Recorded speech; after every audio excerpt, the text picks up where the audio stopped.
I'm listening to this bullshit before I hit the gym. Listen to this shit. I started it. You actually lost your mind? Let me get back to what I was saying about your simpery, right? You putting no airs for this bitch. Putting on airs for this? What you? Come on, Duke. And you, and back to that shit you say. I'm a changed person. I'm different from my girl because I'm defending my girl. Like you have a point of reference of like anyone else that I defended. That's my family that someone attacked.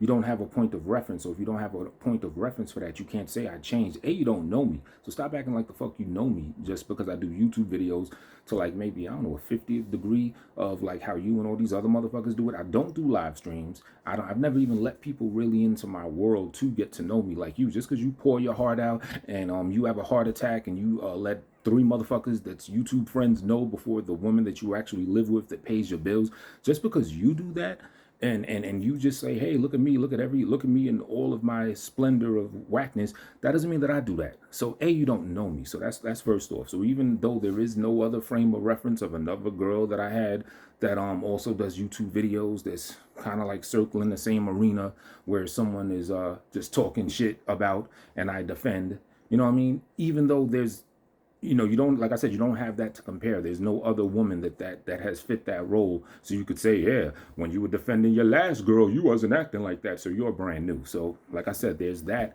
And B, like I said, you just don't fucking know me at all. So you can't say I've changed when you're talking to a motherfucker that you don't know. You get a video here and there, little 10, 20-minute video. You do 4 or 5 hour streams. When you on the motherfucking run, you smoking crack in New York, everywhere you go, you just showing your entire ass. You show the innards of your whole inside of your ass to motherfuckers. Because you are a faggot. I mean, let's keep it real. You know what I'm saying? But you're the one that put yourself on Front Street and just lets everyone know all your L's and let us know that you like to watch niggas bulges when they fucking your girl and all this other type of weird shit. We're different, B. We're different. So you don't know me. You do not know me. So you can't say that I've changed. You don't fucking know me, right? And also, I think you feel away because just because I defend my girl when you attack her or someone attacks her, that's normal shit. That's what a family's supposed to do. She's my family. You feel me? You just said that you don't have family. You're alone. You live with a fat bitch, but you don't fuck with her like that. You have no family. She has family. So you don't even consider your own fat bitch your family. You all fucked up in the game. No matter how many videos you put up talking shit to me, at the end of the day, that's what made it funny. Watch this. You started it. At the end of the day, I started it. No, I the fuck didn't start it. You started it. And you said that your core of your issue, every time you bring me up, the core of the problems that you had with me was on the South by Southwest trip you took and the video I did recapping the situation of the guy that people were calling you a snitch, where I defended you. You said that's your source of your beef with me. I took that away from you. I stripped that away from you. I've made it evidently clear and obvious. I've done short videos. I've done everything. And that's what I said like a week ago. I said, hey, if you keep coming at me, we're going to stay on this topic until you address it. So the thing that you say is your core of your issue with me, the source of me being fake and flipping on you and everything, is actually something where I defended you, where I said, nah, Styles, he's good. He saved that man's life. He did not snitch on that person, right? The one that you interpreted, well, why are you all in the business? Why are you talking shit? The one that you could not see me doing a good deed for you because you're jealous. Deep-seated jealousy. Talking around shit. Nigga do something good for you, you can't even see it because my whole very existence is a threat to you. Me just on the mic, just showing my face. Look, I don't even got to say anything. That's a threat right there. In a couple seconds, me just chilling. Let me catch me on the other side. Let me do threat. Let me catch me on. Yeah. You know what it is? Jealous ass fucking bitch. But no, I didn't start it. You started talking shit. Every time that I go at your ass is you starting shit. A couple weeks ago, LA said, yes, Steve was talking about this person, that person, tone space, blah, blah, blah. I just felt like having fun. And you acting like I'm getting mad. I'm not mad. I get a whiteboard out. I talk my shit, do some teacher shit, teach class and all that shit. This is me having fun. Little free time, just flexing, having my little bit of fun. Ain't no anger really involved in the shit like that. And then you talking about your girl, you say, oh, my girl is this, that, the third, but my girl, she's getting a doctorate, she's doing this. Your girl be teaching Chinese dumplings or whatever the fuck dumb shit you said. So I said, fuck it. Nah, let me show you what it really is. She got this, that. She took this, that. An MD, a doctor, has to learn this, that. She as well has to learn this, that an MD learns, and more schooling, and has to learn extra this, that. There's motherfuckers that killed themselves in her rigorous programming and her come up that couldn't take it. A lot of niggas fell off. Some people even killed themselves. Like I said, her schooling is the Marines out this piece. And I'm sure she shits on any of your girls' degrees. So it ain't like I'm trying to flex. She sure ain't trying to flex. She don't even want to be bothered talking about that shit.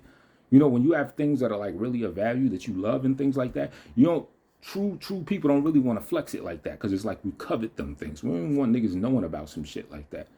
Niggas that throw shit in your face and want you to know about this and that, it's probably one or two things. The shit doesn't exist. They don't really have it, or they're blowing the shit up way out of proportion.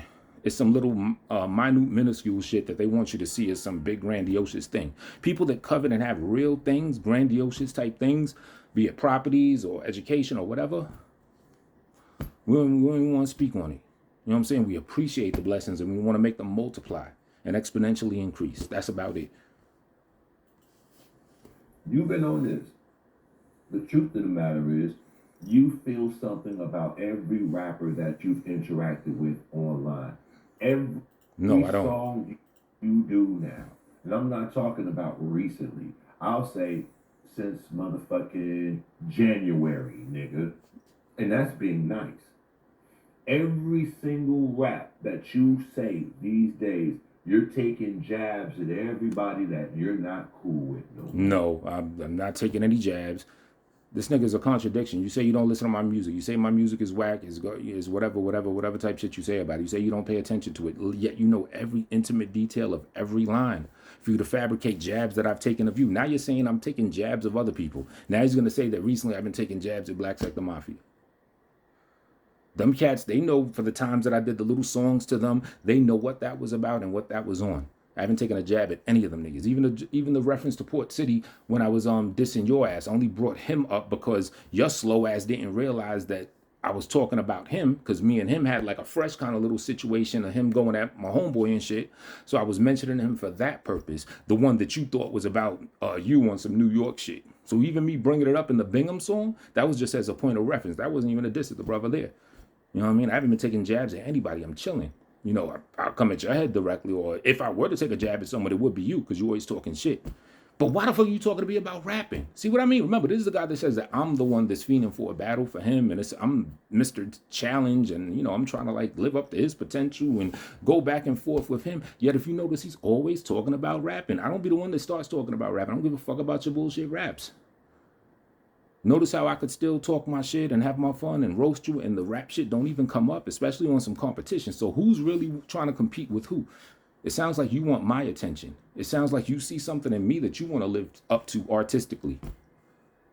I know you got Moon in Aquarius. I got Sun in Aquarius. So your emotions are what you want to be with my actual being.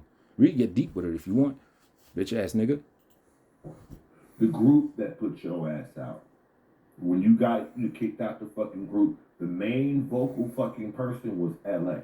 When LA, sometimes you just gotta blink it, niggas. The representation of the collective, which was you was bullshit, motherfuckers didn't really want you around, blah blah blah blah blah. Straight ego shots. Your ass don't hear that shit just like it is what the fuck it is. No, it became something.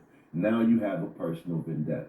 So no, see, I'm not you. You're the hurt little bitch that can't get over shit. That's why when you talk about beefs, whatever you said about me recently and then me replying, that's why you go back to 2017, because you're the one that has a gripe. You're the one that can't get over, yo, first time I saw Tone Space, I started feeling some sick type of way just by his very being, aura, and presence. You're the one that when I get on the phone with you, it's recent. This is some shit about LA. I couldn't believe what I was hearing. We were allegedly cool. Gets on the phone with this nigga. He's like, yeah, you know, LA, he, you know, everything about your style, your charisma, your look. He want to be you, dog. He want to be you. Like everything about you, he's jealous of.